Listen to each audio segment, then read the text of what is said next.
Ariel Hernandez was raised in the San Gabriel Valley city of Azusa.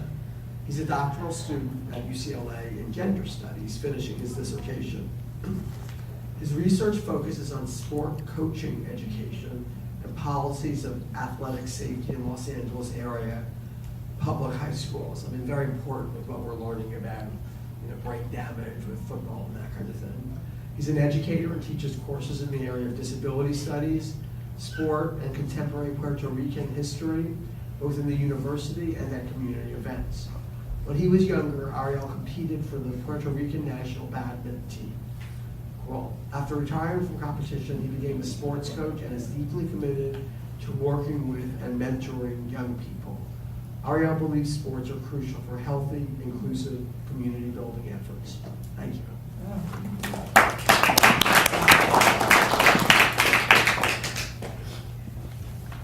All right, good evening, afternoon. I want to first recognize that we are on stolen and occupied Tonga land.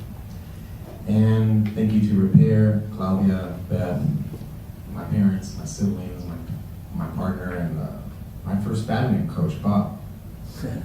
Integrity for me, as Beth mentioned in the beginning, has these two meanings. One is a moral and ethical decision-making capability. The other is being whole and undivided.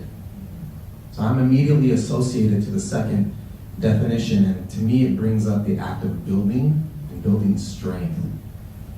And here the strength of the walls of my apartment to withstand the big one, the earthquake when it happens, and the strength of my father's home to withstand the Hurricane Maria as it passed through last summer. As a coach, I think of integrity in terms of building a strong team and of teamwork. And in order to do this, in order to have integrity as a team, I have pursued this through storytelling, through consistency and care in how I tell these stories.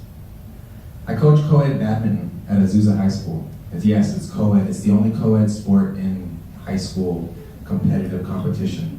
I learned to play at Azusa, and I was lucky after my limited experience there, I earned a post on the Puerto Rican national team.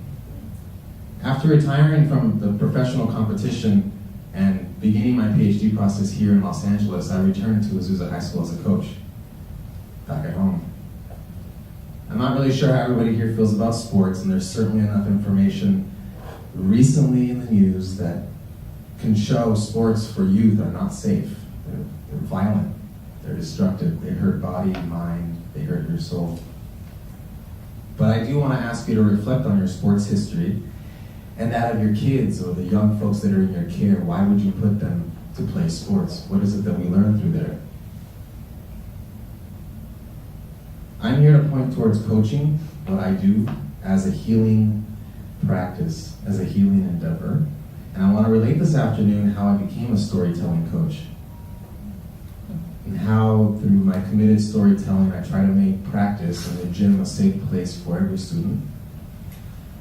Those with disabilities, for boys and girls, for my LGBTQ athletes, for my non-conforming teenage athletes, so that they can use their bodies and minds and they can practice social relationships together, so they can have a sense of belonging, which is rather crucial. And towards the goal of building a strong team, what I like to do in practice is tell the senior players that to be successful, you gotta train your body, which is true. But to be a successful teammate, well, that's only possible when we arm ourselves with the beautiful stories of our peers. I explain to them that what they know deserves to be transmitted to the next generation and through the stories that we can tell each other. And so sometimes I get the JV and varsity and I make them go and warm up together so that varsity practices some of this community building exercise. As a player, I learned about integrity from my coach Bob. Over the 4 years of high school, Bob, he was also my math teacher and he got to know me and my family pretty well. And during those years, things were pretty difficult. My family was dealing with domestic violence, and every time the police or CPS showed up at the door because a neighbor called, the cops would ask my mom, "So why is it that you're doing this? Why do you stay? How come you're putting us How come you're putting your kids in danger? You know, when CPS was threatening to take me and my siblings away my senior year, the only thing I thought about was, I have my senior season. I want to win league. I want to be a part of something. So it was a normal day of practice, and I just couldn't concentrate. And my coach came over, Bob comes over, and he asked if anything was wrong, and as a typical high school kid, nothing's wrong. Kind of tough, but anybody can tell you. My sister who's here could tell you I'm not tough. I'm not tough at all.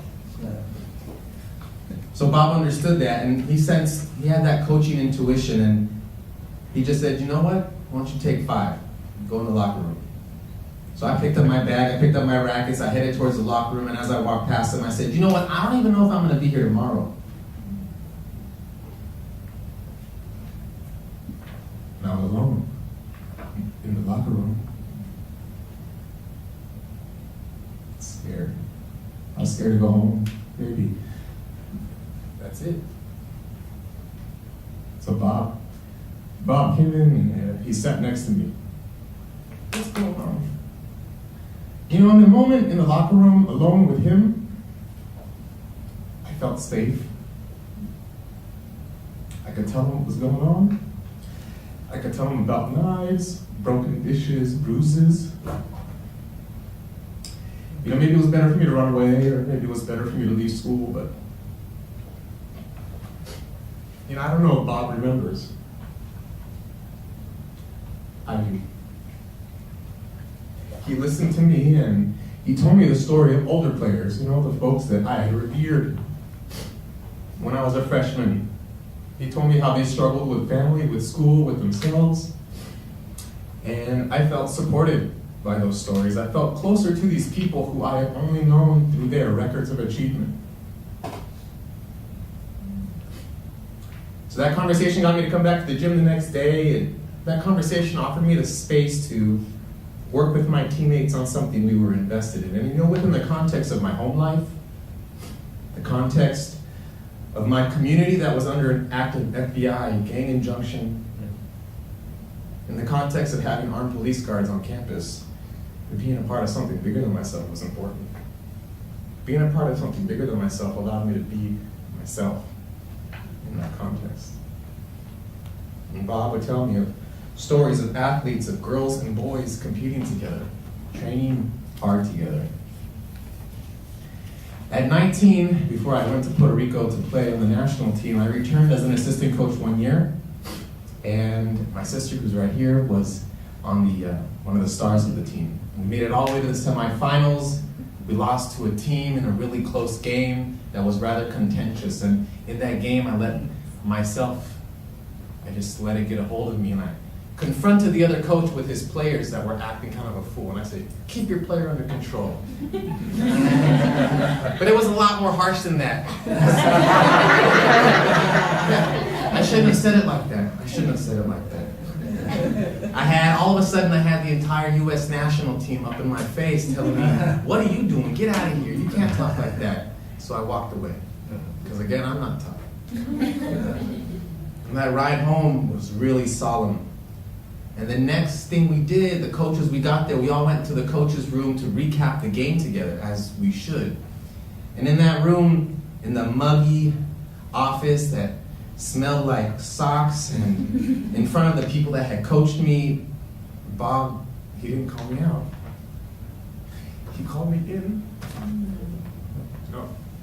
Bob told me about his own experience of crossing that line between player and coach. And he told me that I had crossed that line between player and coach. And that the anger and the language and the body language, they were antithetical, they were against, they wouldn't allow me to build a team, because care and consistency can be at the same time as anger and violence. And so he brought me back to coaching many years later. And now as a coach, I ask my assistant coaches, what are your stories? I don't seek coaches that are good about the sport. I seek coaches that care about the sport.